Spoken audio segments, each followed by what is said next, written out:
low rate when you're ill because there's less money to go for those who are real ill for. Yeah. Discussion, so. Okay. So, yeah, my name is pt.2. I am one of the about 30 persons in this country who get basic income without a diagnosis. Yeah. Although I don't know. Anyway, it's called state grant. I thank you very much for a very interesting lecture, and it had to be amazing to find such a golden mine in a way, hidden away in the archives. So I think we should wait for more good results, interesting results from these places. Anyway, I don't have so much a question as a comment. It is baked a question inside the comment, but it's asked to economists. So if there are any economists here? Yeah.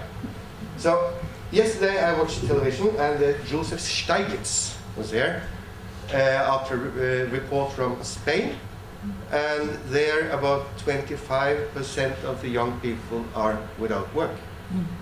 And Stiglitz said that we could expect the number to raise to about 50 in some years in all Europe or EU countries. But at the same time, they have enough of goods and they have enough of services. So what should these people do if they got jobs? And wouldn't it be a good idea to have a basic income so they could buy these goods? And that's also a very important part of economy. Because in the same report, there was from Japan, and they are starting to get a recession. They don't have people buying goods. So that's so a certain purchasing power guaranteed for all society would create more growth to a certain extent. Yes. Comments on that? Yes, Evelyn? Actually, the reason Dauphin was a saturation site was because the initial research director of the study was concerned with precisely that problem. If we give people more money, will they spend more money? And will the hairdresser do better, and the restaurant do better, and the car dealer do better because people have money to spend on goods and services? It turns out that because Dauphin's not really a country, it's just a little city, you couldn't do that kind of an analysis. But it seems to me obvious, and I thought we knew that a long time ago, that if people had money, especially poor people, they spend it. Whereas wealthier people tend not to, or at least not locally. Yeah, and that's a kind of key thing here. Who gets money?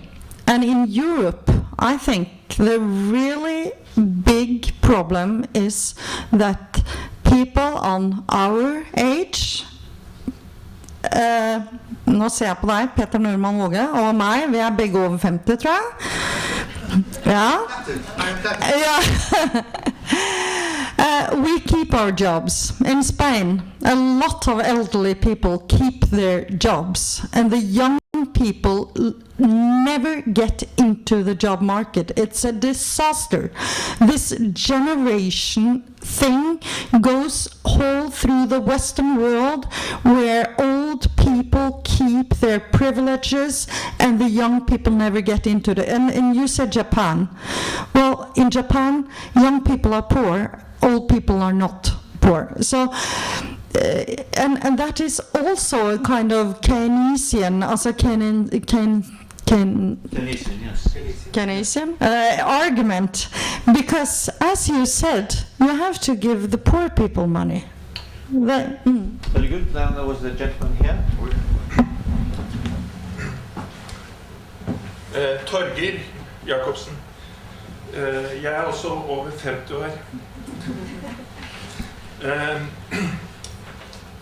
I am also over 50 then. I don't know, maybe I shall try to say it in English, but I was very delighted that Eli said what she said in Norwegian, because I felt that she was very Norwegian art of thinking. You did. You think yourself that the experiment in Norway should mean the whole country. And I was very delighted because you have your background with economic and so on, and I feel I'm working as an artist, and I feel that she have this folk soul listening in the soul in the people in Norway. What you how you said it and so on, and. So I just want to say that I think that's something very deep in Norwegian, because we are today, vi hva heter det, forført av økonomien. Altså det siste. Seduced by the economy. Yes, we are seduced by the economy the last 10 decennies. So we are going far out. So I'm very happy about your opinion. But of course you mentioned then, and second thing, how to deal with the foreigners that move to the country, and how will you question that? Because that's a part of it, I think. Okay, so a lot of good words for you. That's nice. And then there was a question on immigration. Yeah. Just shortly. Yeah. Shortly, I could speak about immigration in 60 minutes, you know. Okay. Thank you. I got a lot of comments on Twitter by going here, and people said, "Oh, you are obviously against basic income. We know you." So I think some people get quite surprised that I have these ideas. But I think it's a kind of consequence, and 5 years ago I would say I was liberalist. What's that? A libertarian. Yeah, on the right. But now I'm kind of get the reality in my face. It's kind of it's not that easy. It's hva heter det? Det blir mer ulikheter. I was just going to say it's progress. No, it's all. more disparities. Yeah, it's more disparities. But the problem is immigration, because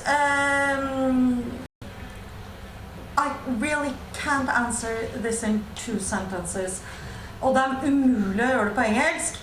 Men hvis vi skulle innføre borgerlønn i Norge, og samtidig ha EØS som en fri inngangsport i Norge, så går det ikke.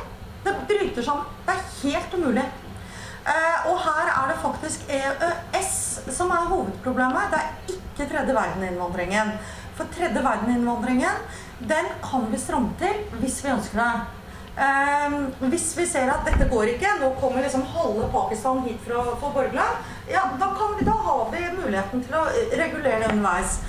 Men EØS en avtale vi har undertegnet på at arbeidsmarkedet fritt, og så lenge da vi har mange av i Europa, 600 millioner eller noe sånt, hvor svært mange veldig mye fattigere enn oss, så har vi et kjempeproblem knyttet til borgerlønn, men det et teknisk problem. Det må kunne løses, for eksempel ved å melde seg ut av EØS. Okay, so there's the whole idea of the common market in Europe and who has the right or what type of social benefits, etc. There's a whole new portion to discuss. And then there was the gentleman at the back. My name is Tobias Lindstad. You've been in touch on email. Glad you're here. I have 2 questions. The first one has to do with depression, and the other one has to do with human rights. And I'll try to be short. The first one has to do partly with that as a psychologist, I work in a little community in Norway called Borgerlønn. And this is a small community, among others, where a lot of psychologists work to try to get people back into their jobs, because they are not in job because they are so-called suffering from depression. Now, from your results, the income study, we know that less people were hospitalized But that's another question, really, than relieving people from depression. And in Norway, the Psychological Association, the Norwegian Psychological Association, they have, for many years, they have tried to argue to several governments that there are it's expensive. It's very expensive for the Norwegian state that a lot of people are depressed. So now they are putting a lot of people to work to get their depression relieved. Now, can one use the income results in any way to argue for basic income instead of putting a lot of health professionals to relieve depression? So that was the first question. That's the first question. Okay, let's just answer the first question. Okay. I must have the other one. Sure. Okay. The difficulty, remember we're dealing with the 1970s, before the new generations of psychotropic drugs, right? So a lot of people were hospitalized with depression. Many more were hospitalized. And it was a time before we turned these people loose on the streets and expected them to cope. So people were more likely to spend longer periods of time in the hospital. I'm hoping to be able to use these results. I've got a grant proposal that's going in to let me look a little bit more closely at some of the mental health outcomes and their applicability today. I think without question, we saw the mental health results showing up in hospitalization, but they were also showing up in visits to your doctor. So people who, this is a little town, psychiatrists, psychologists were not readily available to people. If they were stressed, they went to their family doctor. And so we saw fewer visits to family doctors, dealing with these kinds of issues. We saw fewer hospitalizations for car accidents caused by drunk driving. So, I mean, I think that without question, you can say that mental health is the key to this. I don't yet have the results to answer that question in a way that makes it fully applicable today, just because of the different way that we treat mental illness. Okay, then the second question. Actually, in my community, Hurum, there are many works to get. So if your depression is relieved, what to do then? The other question has to do with human rights. Some of the people you saw pictures of, they were saying positive things about having their income, and I just heard one negative response, and it's sort of negative and it's sort of positive, and that was they should have kept it. Can I just, I mean, I think it was just the language she meant. They should have kept the program. They should have kept the program in place because it made life easier for those of us. They should have kept it. But if you're doing a pilot somewhere, giving them basic income, Yes. then how is it ethical to take it away? Very good. Very. It's a kind of human rights, and that a lot of issues into that. But if you're giving people security from not getting into the precariat, Okay. like that, then how can you take it away after having studied it? You know, the monkey studies, these experiments, they are unethical. Would it be unethical to take income away? Okay, good. I think we got the question. Okay. I think that there are real issues involved. Absolutely. I'm not sure that this project would have been approved quite so easily today as it was in the 1970s. In the 1970s, people pretty much did what they wanted. They didn't have to go through ethics boards. So I think there are real questions there. I should tell you, though, that when this project was introduced, everybody at both the federal and the provincial level, everybody involved in this project thought it was a pilot project and fully believed that it would be introduced across the country by the end of the decade. They saw universal health care as one pillar of a just society and a guaranteed income as a second pillar. That changed because the economy changed during the 1970s. So this was a period when there were a couple of really big oil price shocks. Inflation in Canada went to 10%, and I believe higher here. Interest rates were close to 20%. So the economy went through some very, very difficult times during that period, and that's why the governments fell. And the new government that came into power said, you know, we've got a lot of other things to worry about, and we're just going to put poverty on the back burner. And that's why the project ended. So it was unfortunate. It was a victim of a particular economic period. Very good. We have two more persons who have put up their hands, and then it's you, and I'll draw a line after your speak or your little intervention, and anybody else who'd like to talk, give me a sign, because then we just put the final line, okay? Yeah, my name is Lina Oma. I'm a human geographer as well as you, Elin. I'm halfway to 50. I have 3 remarks. The first, we have a really good social welfare system in Norway today. Norway is among the countries with the least social differences in the world. So why do we need a new system? Why not adjust the system we have? Wait.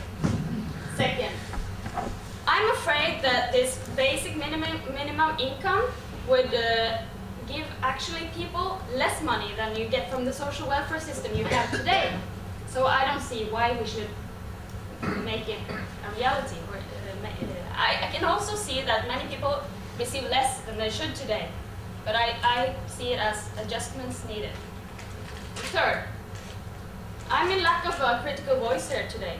We're all talking about the pros for this system. Where are the cons? Who is the critical voice? Is it me? Well, that's very good.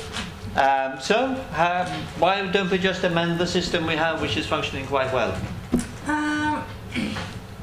I don't think it's functioning well. And that is because I think it's unjust big differences of what you get. Some people get quite a lot, and they also get rewarded for getting diagnosis, which I think is a big problem. We are really the most sick people in the world, which makes no sense. So I think the system is unjust. That's my reason. I think we should do something about it. Then why is you the only opposing voice today? It's a very good question. I sent it on Twitter. Hello, people, come on. Economics. Hva heter det? Økonomer? Hva heter det på engelsk? Economists. Economists. That was just another way of pronouncing it. Come on. Where are you? Because I know they are there. All my former colleagues would agree to you. A lot of macroeconomics would, economists would agree to you. But I really don't agree that this system is functioning so well. It's also a kind of moralistic tone in the whole way our system works. Altså, folk må gjennom en del byråkratiske prosesser som jeg tror gjør dem mindre i stand til å fikse sine egne liv. Blant annet det å få folk tilbake i jobb. Altså, jeg har så mange bekjente som har gått på disse NAV-kursene, og de treffer ikke. Poenget er at en NAV-kurs treffer bare veldig få av de som går der. Og hva handler dette om? Jo, det handler om at folk stort sett, hvis de selv fikk penger uten vilkår, så er de i stand til selv å sette seg i aktivitet på mer fornuftige måter. Men det er klart at i dette ligger det litt ideologi også. Jeg er ideologisk overbevist om at folk fikser livene sine best selv, hvis vi bare gir dem økonomisk trygghet. Okay, that's good. Then there's a gentleman behind there. Yeah. I have a question to the experiment in Manitoba. Your town, Dauphin, did it experience any immigration during the period? Did people move in order to get in contact with Yeah, it's a good question. The answer is no, because they weren't eligible for the experiment. So to be eligible, you actually had to be living there when the experiment started. That's good. Okay, and then you go there, yes. I just take it first on Norwegian. Jeg heter Sigurd Brå, og jeg må få lov å reklamere litt før alle drar. Vi har disse pamflettene som borgerne har laget med støtte for fritt ord. Og til de som samler negative røster eller kritikk. Vi startet jo tredje seminaret siste vi har i høst. For det første, da hadde vi en kritikk og en positiv. Så vi har liksom følt det, og det er ikke alle som har vært med. Nå har vi gått litt dypere inn i det. Og det, bare til å være med på nett og sånn, så vi jo der. Så kan jeg kjøpe det. And one question to you is that did you notice any increase in solidarity and the moral? You know, it's really interesting. When I first looked at the data, I was astonished by the education numbers, the size of the impact in terms of kids staying in school. And it was much larger than it should have been, given the number of families who were receiving money and the amount of money they received.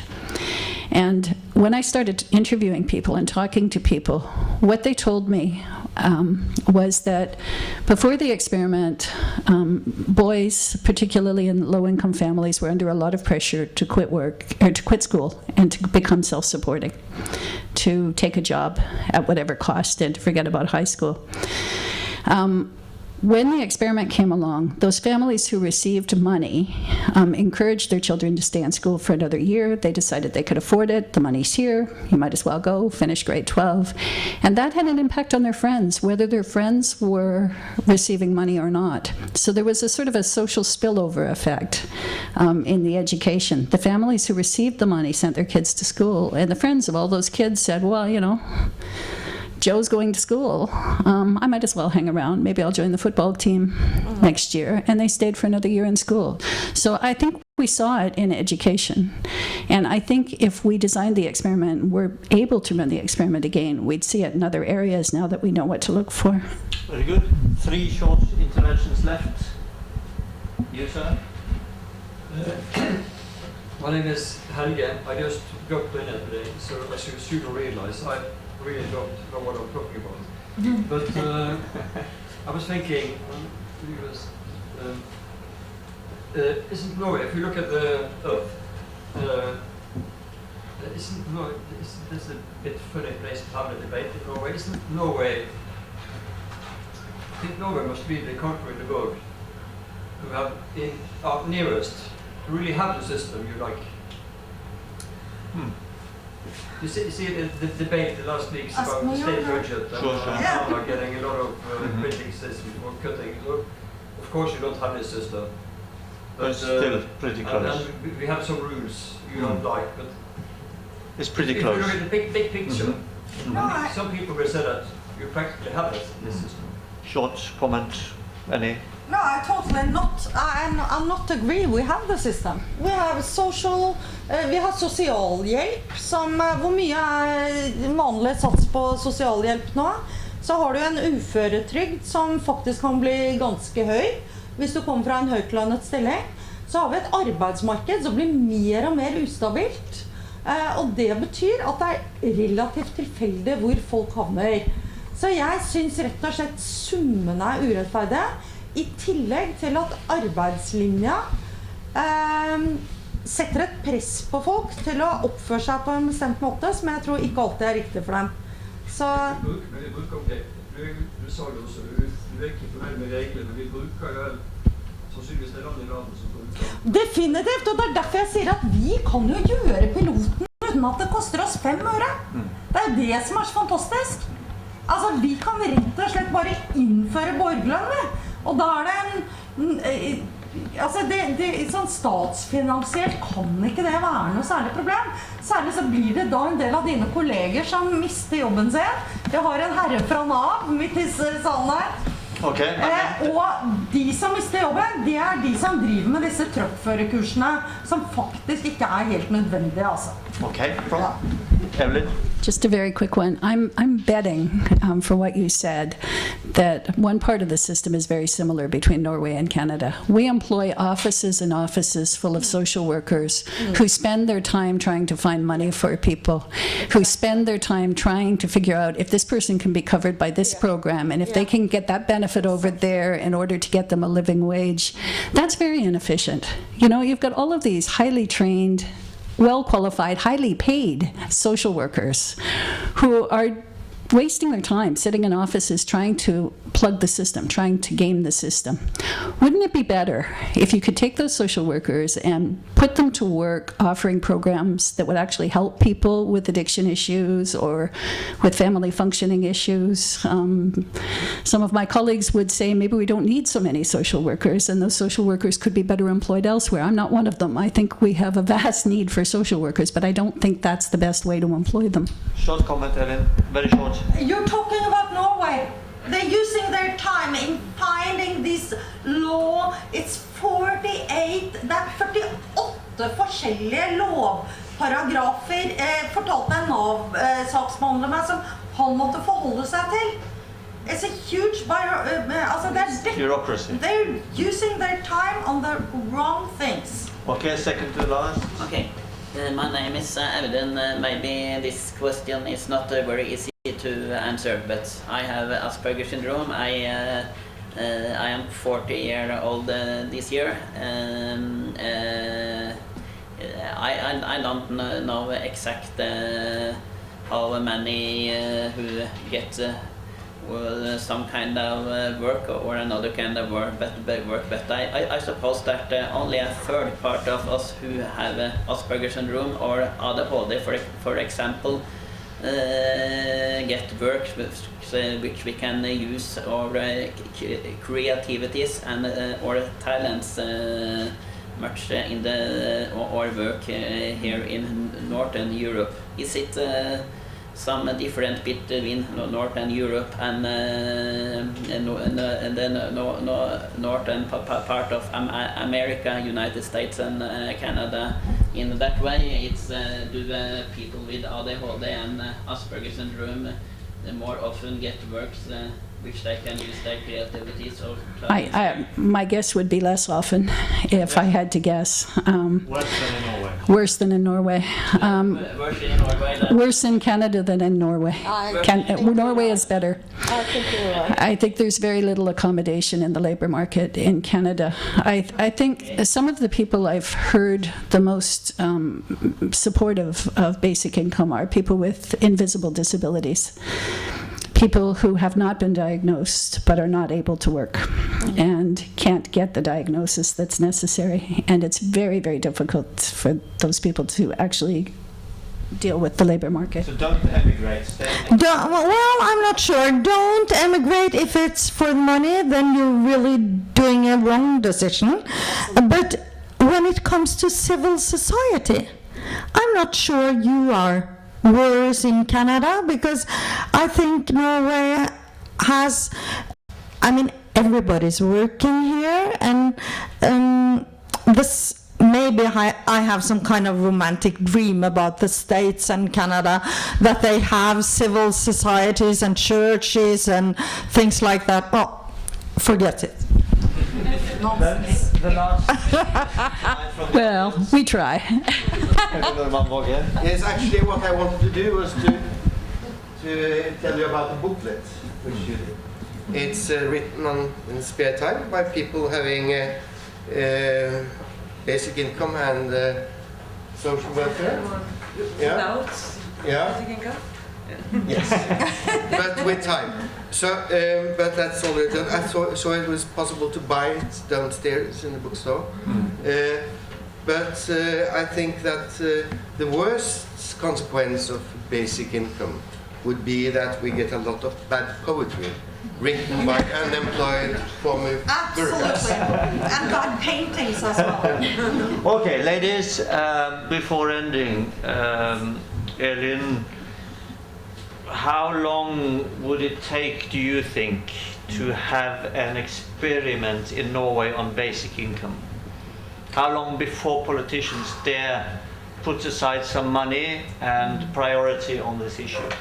I think we will never have an experiment, because I think these ethic committees and everything you're talking about will stop it. But I think in a few years we have to make some quite tough decisions about the very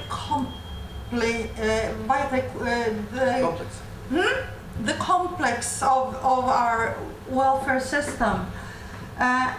And our tax system, and that is another part of the kind of negative tax.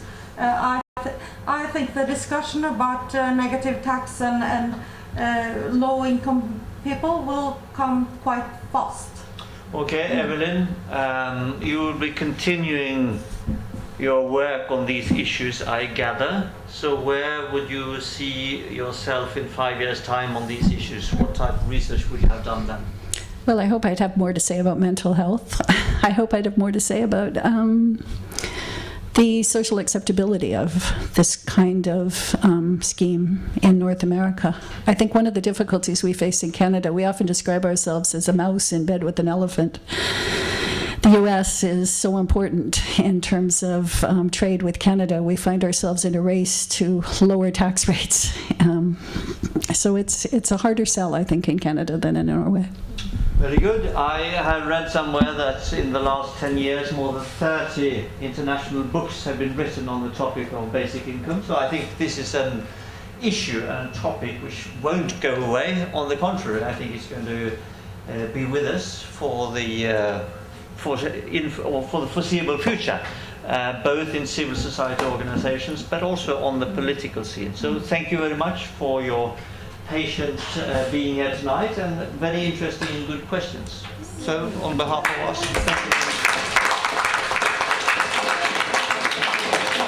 thank you very much.